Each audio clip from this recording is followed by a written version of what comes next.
When it comes to waters breaking, there is this age-old stereotype of when it happens, you'll know because it'll go, gosh, the floodgates have opened.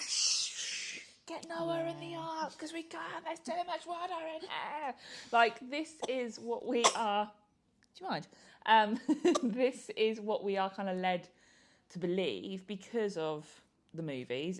It's the obvious way of showing that it's happened. Yeah, Hollywood's got a lot to answer for, hasn't it? Like, movies and stuff show that start of labour with that visual, oh, it's everywhere.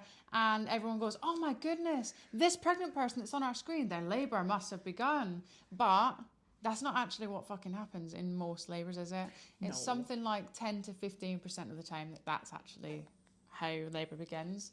And even if labour does start with waters breaking, it's not necessarily going to be a massive gush. It might just be, my pants are a bit wet, have I pissed myself again? Is it a bit of discharge? That watery discharge, it does get you, doesn't it? Yeah, it does at the end of pregnancy. It isn't, for a lot of the time, very obvious. I've only ever had it happen once with my third with Riv, and his was, I woke at 4 a.m. I had an audible pop, and then I felt a little bit wet.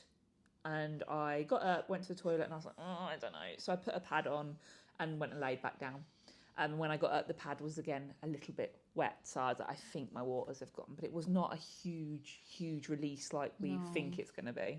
And I think people think that it's going to be that one gush and then there's no more. Yeah. But what you will find that even if the waters do go all at once, you're still going to need to put a pad on and you're going to feel them trickling throughout labour. Yeah. They do keep coming. If you're not sure if it's your waters, then there is like a test that they can do in the hospital. But if you're not particularly worried about it, it might be that you just pop a pad on, lay down for a little while, and then when you get up, if that kind of has a load come out, then it might be likely that that's your waters. Yeah, and you will likely lose them through the whole of labour if your first sign is waters going. When I had Riv, I lost it 4 a.m.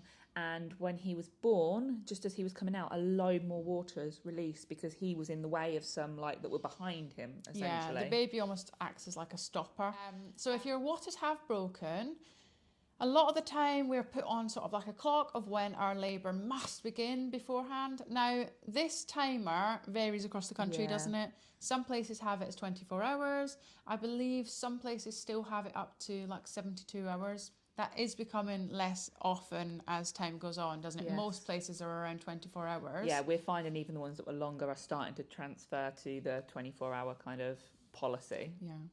And it's worth saying that even if your local area does say that you should come in for an induction at 24 hours, that is very much your choice.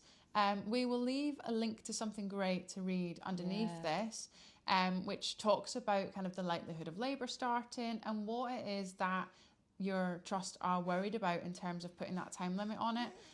Worth bearing in mind that if your waters have broken, don't put any penises in there, nothing else, don't pop any fingers in there. And that includes your own, someone else's, and even healthcare professionals. Yeah. If it can be avoided, maybe no vaginal exams, because it will introduce outside bacteria into your vagina. And without that barrier there, it does leave you slightly more open to infection. But and it doesn't mean that they're worried about, isn't it, essentially? They're worried about it, but it doesn't necessarily mean that you will definitely get an infection. It's just that the chance of getting one is a bit increased with no barrier there. If your waters do release before your surges have begun, then just think about your position, being nice and upright, forward, open.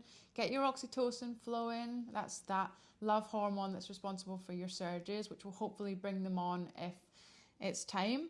And try to relax a bit about the kind of deadline side of it, because it is up to you what happens next. Don't have to feel like someone else has put that deadline on you. The majority of labours will begin within 24 hours of waters breaking. So just chill out, relax. As long as you are well, you haven't got a temperature, you're feeling good, and the likelihood is that you are okay. Always get in contact with your midwife if you are worried about it in any shape or form, but just know that your baby is on their way, and it's really fucking exciting.